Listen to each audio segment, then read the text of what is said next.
Hello, everyone, and thank you for having me at the Nnew Summit 2022.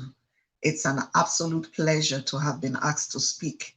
I wish I was there in person, but I know that this is just the beginning of a great relationship. So, if as God wills, maybe next year or the year after, as long as I have enough notice, I'll be there in person, not necessarily to speak, but just to support what is happening at Nnew. So this summit, I've been asked to speak on the topic excelling open doors of opportunity, steps to discovery.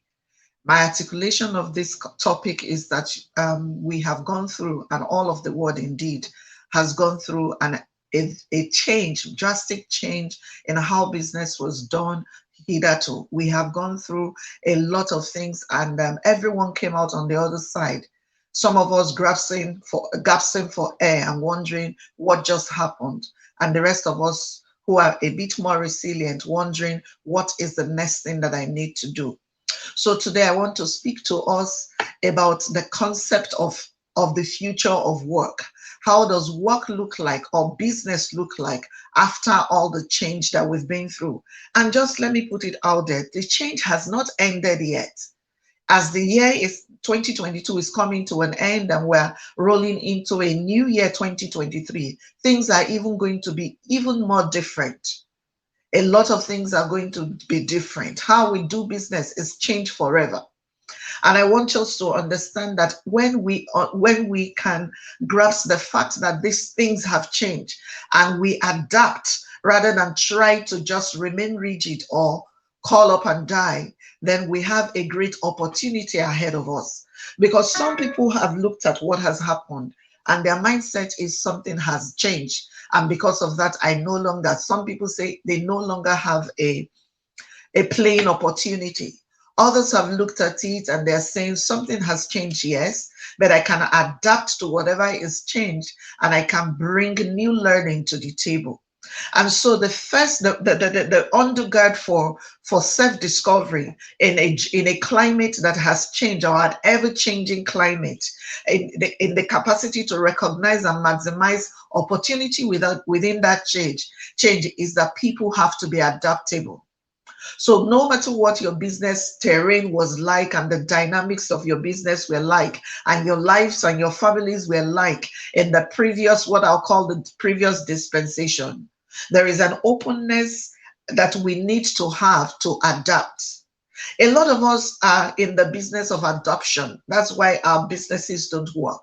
And let me explain what that means. Adoption means you take something and you just take the system, the dynamics, the processes, hook, line, and sinker, and you plug it on what you're already doing.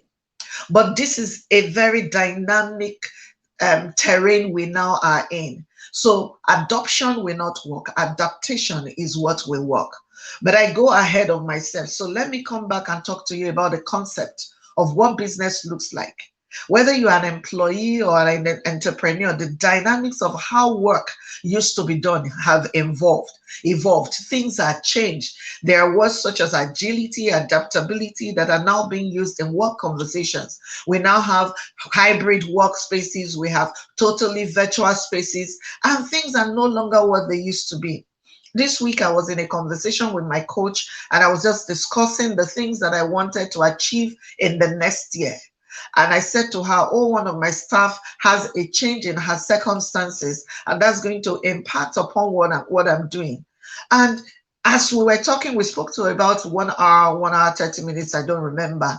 She just said to me, you need to do it this way, you need to do it that way. And half of what I thought was going to be a challenge, she resolved in just pointing me in the right direction of virtual assistants. Not that I didn't know about virtual assistants, but the way she broke down the processes for me helped me arrive at a conclusion that rather than be afraid that because one of my key pillar in the workforce is going to have to shift a bit because her circumstances are different in the moment. And so I was thinking, oh my God, how would that impact on what I was supposed to be doing? I realized that I could actually do it better if I just opened myself to new experiences.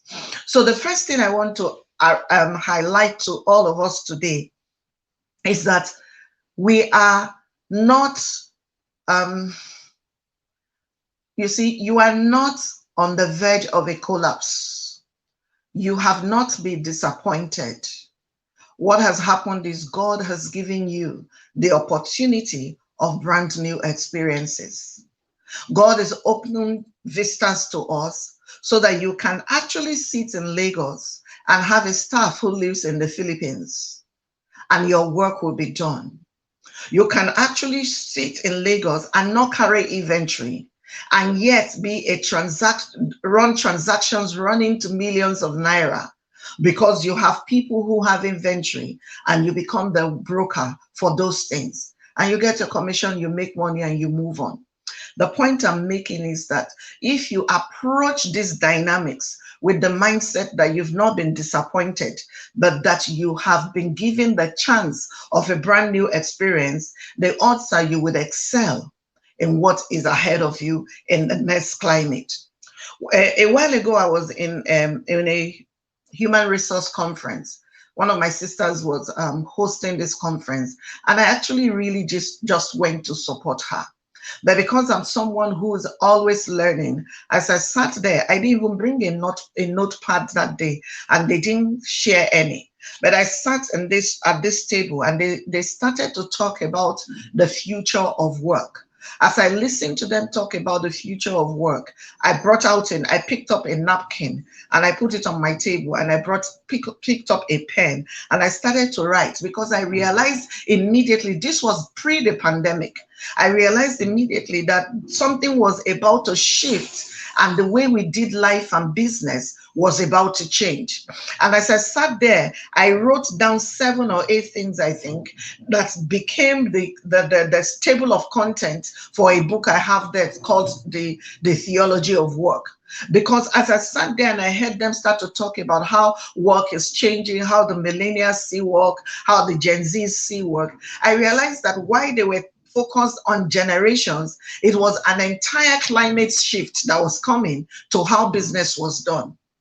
And so as I was listening, I could tell that some people were becoming agitated because if work is changing, how do they catch up?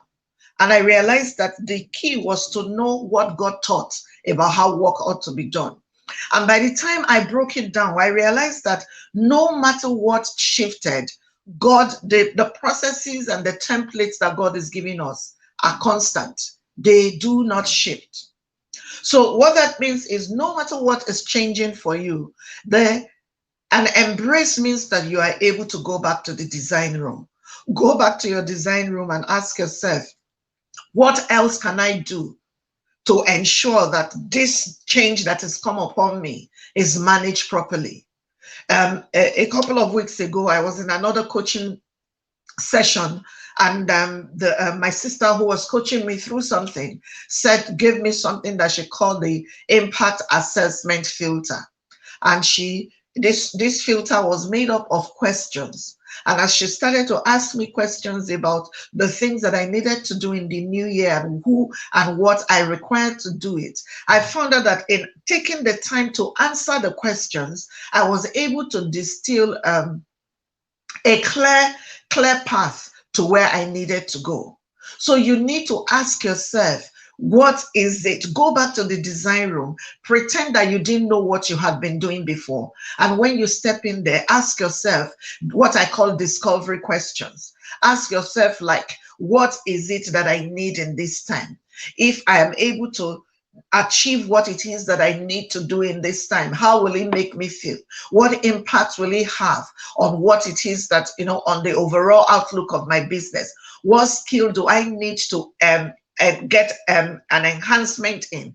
And what part of this business am I able to farm out so that I'm not overwhelmed in the moment? I don't know what your discovery questions will be, peculiarly for the thing you are dealing with. But all of us need to come back to the design room and we need to ask ourselves those discovery questions. The second thing I want to point at you is that or point to you is that you need to engage the power of imagination. While a lot of people think that the mind, the mind of man is a trap. I think that the mind of man is one of the most brilliant gifts that God gave to man. That God gave man the capacity to think like him, to process like him, to ideate like him, to be able to see things like him, to be able to step into rooms and create and birth brand new things like him, using the power of the mind. That's one of the most powerful resource that God has given you. So every one of us needs to engage what I call the power of imagination. One of the Because the imagination is a tool with which you can ideate and dream and birth a future. You want to step into rooms as your year is coming to an end, and say this, envision what you want to live in 2023, and then by the grace of God begin to look for steps and processes to be able to arrive where you need to go. In my book, The Theology of Work, here's something that I said. I said the first resource that God has, or the son, or God has for his sons, is the gift of imagination. By imagination, I can travel the world. By imagination, I can run Nigeria for 20 days. By imagination, I can build a castle just sitting where I am. By imagination, I can bring people together who do not know each other and create ideal circumstances and conversations and relationships within them. Imagination is a gift, it is a resource. And that's why people can sit down from their imagination. They write songs that become bestsellers, they write books that become widely known. If you look at Proverbs 23, verse number 7, it says, "For as a man thinketh in his heart, so is he." I do not mean to be preachy, but you see, whether it doesn't matter what your faith is, you need to embrace the fact that God is giving you a brilliant mind. And yes, when I say a brilliant mind, it doesn't mean that you made first class out of school. It just means that if you allow yourself to take the resource of your mind and plug it into your need in the moment, it's amazing what you can birth just sitting down and opening yourself up to the gift of imagination. So lay hold on the gift of imagination and say to yourself, this is the biggest resource that I have. Because by imagination, you can put together your January through December of 2023. Yes, of course, when you have ideated, when you can see the picture, when you now have crafted a vision, you need to do the work. But there is no way you can do work that you have not seen. The next thing I want to commend to you today is that you must speak what you see. When you get into what I call the betting room, the ideation room, the incubation room, you must, whatever you see, you want to be able to speak it. I have a principle. When I see something in my mind, I write it down. And after I write it down, I sit down and ask myself what I call the discovery questions. I ask myself, this thing that I can see, what do I need to do to make it a manifestation or to bring it to a manifestation? And when I have answered that question, I will ask another question: who do I need to contribute to this? And once I know who I need to be able to flesh out what it is that I have seen, I ask myself, who knows the person that I need, just in case I don't know the person. So what you see, you must speak up. What that means is that once you have seen the picture, you have to be able to tell people, articulate it. Because that's how you sell the vision anyway. You articulate what you have seen, you share it with the people who you know can help you move it forward. Then you must submit yourself to relationships. After imagination, I think another greatest resource that God is giving us is the capacity to do life with others. In my book, Sister Power, Discovering the Power of Collaboration, I talk a lot about how to forge and nurture the right relationships for your season. So, and please note that the operative word is your season. because not every relationship carries for the all of time. But when you find yourself in a place where you have a dream, you are speaking the things that you can see, God will begin to or people will begin to gravitate towards the dream that you have articulated or the vision you have articulated and you are selling. I know someone is saying, are we not veering off? I mean, I'm talking about adapting to change or excelling in a changing environment. And I get it.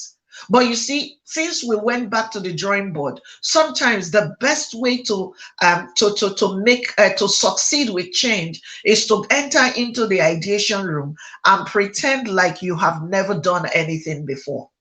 So your relationships in this time will change. I just told you about the fact that in the new year, one of my major pillars in my workforce, her circumstances are changing, and she's going to step into a role that has less involvement in my day-to-day running. Now, I leaned on this person a lot in the last 2 years. And now I have to figure out how to get it done without her involvement at the level at which she was involved in the previous years. And guess what? I had to say to myself, okay, I'm willing to open myself to brand new relationships. I'm willing to do work with people I have never sighted before. I'm willing to sit down and do the hard work of articulating what I need to be done and to be able to give step-by-step instructions to people whose culture differ from my culture, just to ensure that I keep moving. So you must open yourself out to brand new relationships. There's nothing that you are going to be brought to that you wake up and open the door and it just drops from heaven. God has a way of using people to get us into the places that he needs to get us to. Someone will open the door for you. Someone will speak about you in a room. What that suggests is your relationships are currencies. Your relationships are currencies, and how you spend them will impact on what you do and how you excel in this new dispensation, or this new normal, as I'd like to call it. So you want to make sure that you open yourself out. If there's something else that I would commend to you in this time, I'll talk to you about the subject matter of hope. You must keep hope alive. You must keep hope alive. You must keep hope alive. And no, I'm not repeating it because I cannot say something else. I want that to sink in and sink in well. The day you lose hope, the day you begin to give up on yourself, that day everyone around you will catch the vibe, and they too will begin to separate or walk away and give up on you. So no matter what happens, you need to understand that things may have changed, but they are not calculated to break you.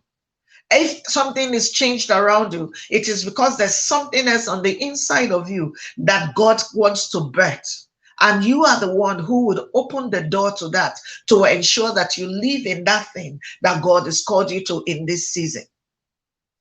Think about it carefully. Hope is a resource of the kingdom. Hope makes us not ashamed. When you have hope, no matter what your reality is like, you have the capacity to lift up your eyes and see beyond what has happened in the moment. So hope is critical for where it is that we're going. Take a look at how the currencies are plummeting. And this is not exclusive to our nation.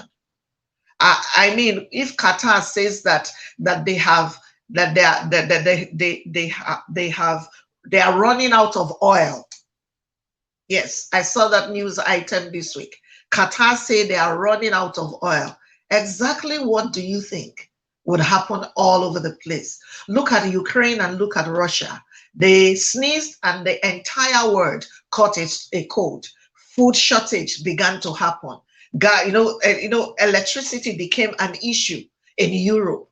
And you think that if we don't have the resource of hope, we'll be able to live in the environments such as the ones that we have now? That's not true. You need hope. So you need to make sure you wake up every day and give yourself the pep talk. by yourself. Say to yourself every day when you wake up, it's a brand new day. I'm going somewhere to manifest. There is that the Lord is made way a way for me. There are resources on my path today. I excel in everything that I'm going to do. You must speak to yourself. And that means that if you have to win yourself from the news, you need to win yourself from the news for the moment, because once hope takes a dive, your entire life takes a nosedive. Then, of course, you must understand that what we need to excel in a new environment or in the new economy is not money. What we need is faith. Faith is a currency.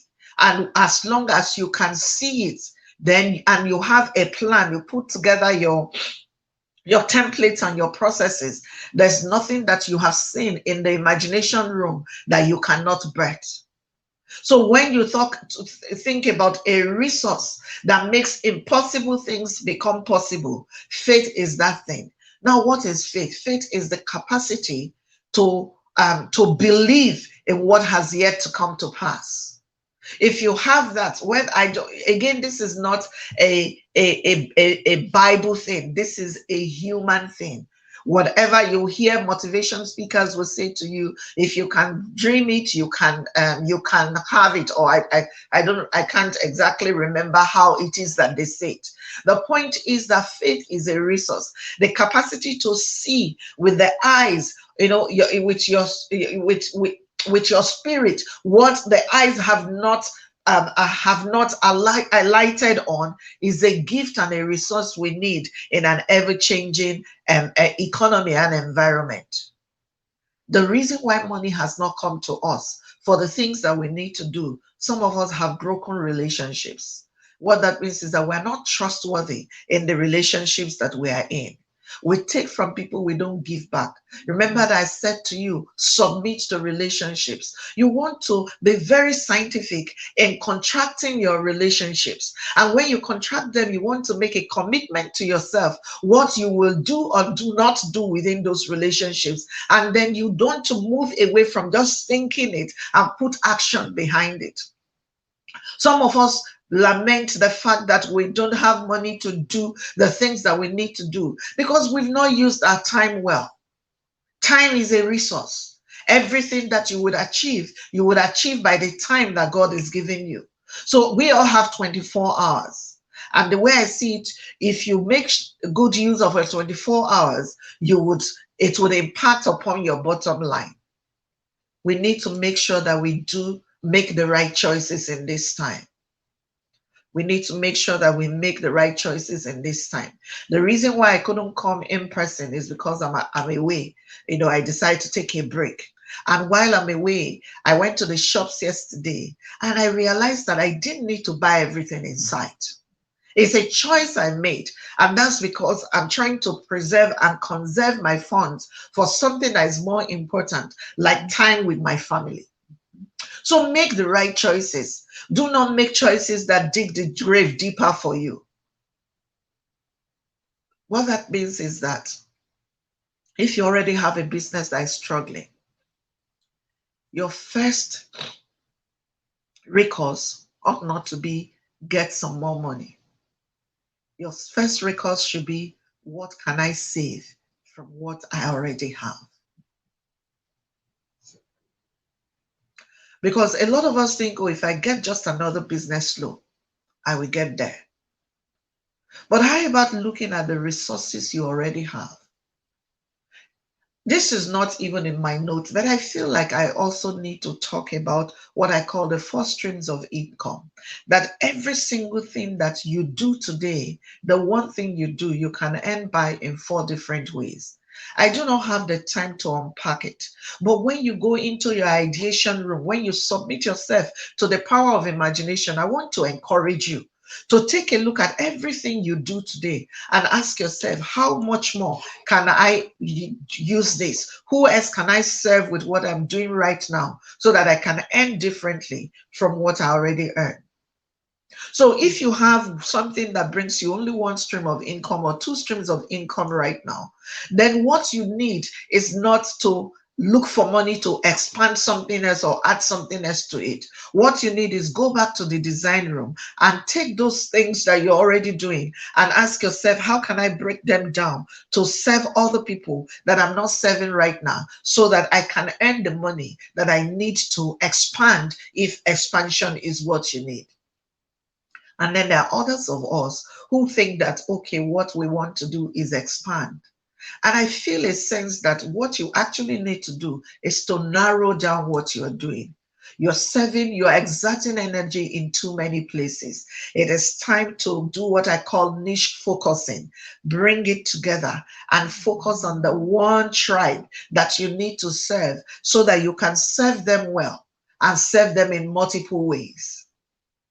Time will not afford me to drill deeper into this, but honestly, I think that I'd like to just continue to interact with us at Nnew and see how we can work together to continue to grow in the things that God has called us to do. Above all, I want you to remember that whatever you do today, you are not doing for survivor. You are doing for impact and you are doing for legacy.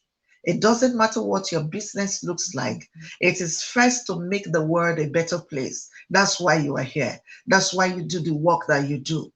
And because that is the major goal of work, I promise you, you will not be run to the ground.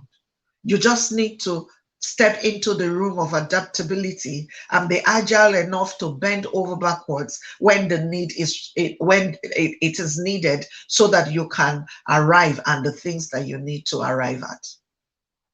As I close up, here's what I want to say.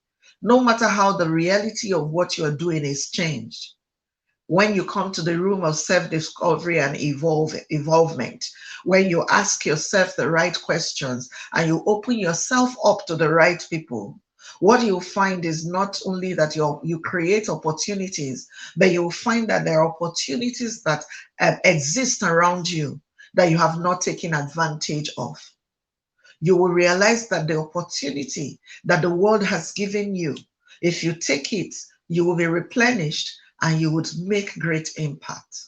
Again, I thank the organizers of this summit for considering me as one of your speakers this year. I truly wished I was able to be there, but I wasn't able to be there. I look forward to meeting all of you in person one day soon. Thank you so much for having me. And don't forget, this is not supposed to end with you. You are in this room because God has committed something into your hands that you would be a blessing to generations with. And I pray for you today that that is exactly what happens with you everywhere you go. I look forward to sharing your successes and your wins with you because no matter how it looks like right now, I promise you, you are not alone. There is hope. Thank you so much and God bless you. Bye-bye.